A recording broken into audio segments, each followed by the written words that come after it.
Bonjour, au moment où je fais cette vidéo, nous sommes le 12 octobre 2023 et nous sommes tous au courant du conflit israélo-palestinien et de l'ampleur que celui-ci a pris.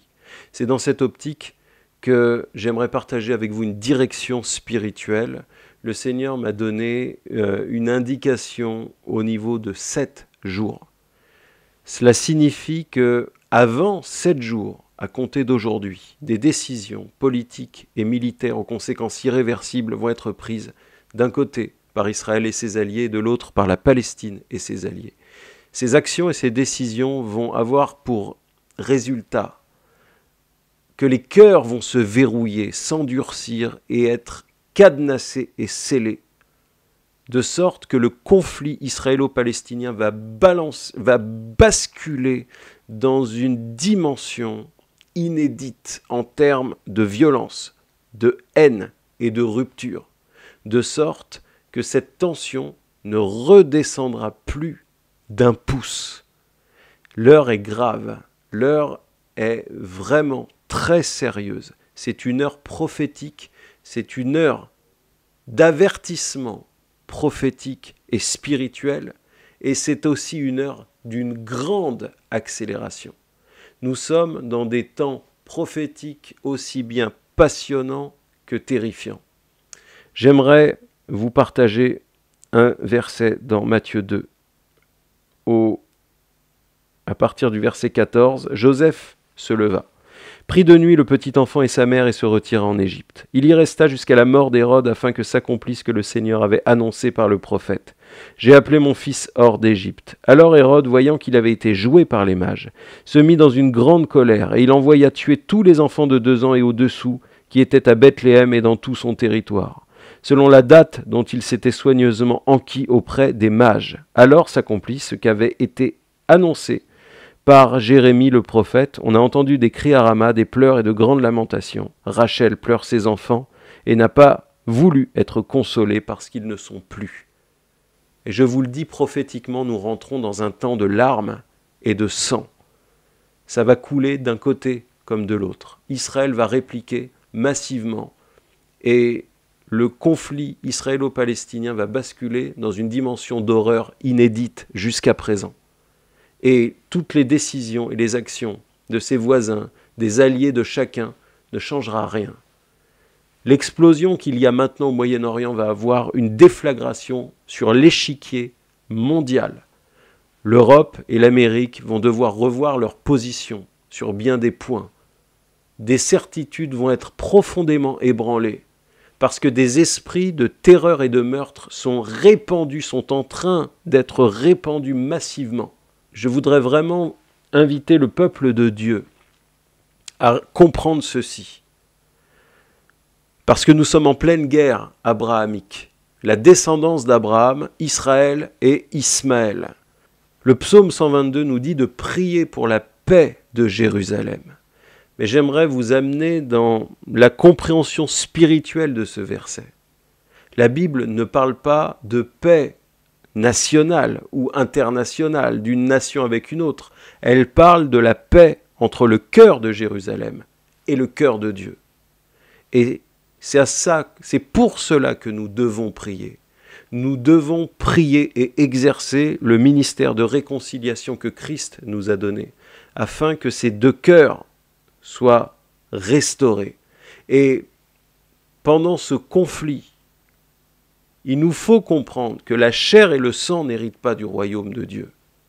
La descendance selon la chair et selon le sang ne peuvent pas rentrer dans la terre promise.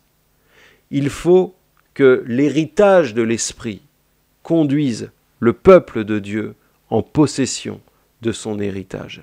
En effet, la Bible nous dit que ceux qui sont conduits par l'Esprit de Dieu sont enfants de Dieu. C'est ce qui les caractérise.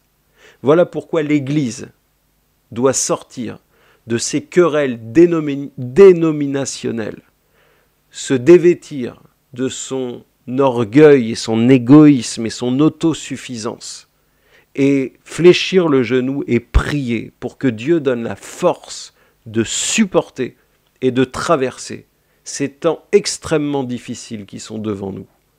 Parce que ces temps sont un avertissement prophétique qui nous rappelle que la tribulation est à la porte. Si la tribulation est à la porte, écoutez-moi bien, l'enlèvement de l'Église est à la porte. Si l'enlèvement de l'Église est à la porte, c'est parce que Jésus-Christ lui-même est à la porte.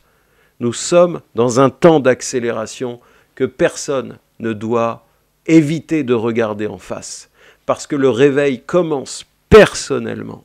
Et Dieu permet des crises pour provoquer le réveil dans les consciences et dans les esprits. Voilà pourquoi nous avons une opportunité, non pas de faire la guerre avec la chair et le sang, avec des couteaux et des kalachnikovs et des armes de destruction, mais avec les armes que nous donne le Saint-Esprit, avec ses fruits, qui sont des armes de construction massive. Et c'est maintenant le temps de se dévêtir des armures trop lourdes et de revêtir Christ et de laisser sa lumière briller dans les ténèbres. Parce que je prophétise qu'un réveil va venir au milieu des ténèbres, dans ce conflit entre Israël et la Palestine, entre l'Orient et l'Occident. Ce conflit va être un terreau pour le Seigneur, afin de faire souffler un vent de repentance.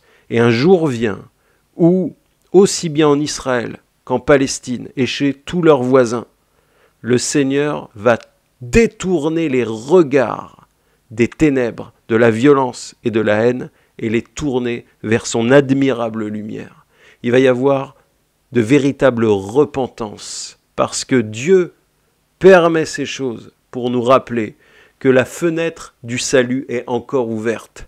C'est le temps de la grande moisson, c'est le temps de la récolte. Les champs sont blancs, comme le dit l'Écriture. C'est le temps pour le salut des âmes, pour un salut massif des âmes.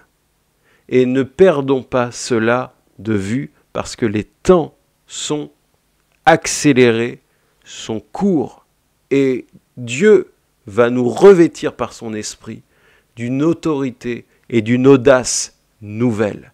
N'ayons pas honte, ni n'ayons pas peur d'être chrétiens, mais cessons d'être des chrétiens de façade.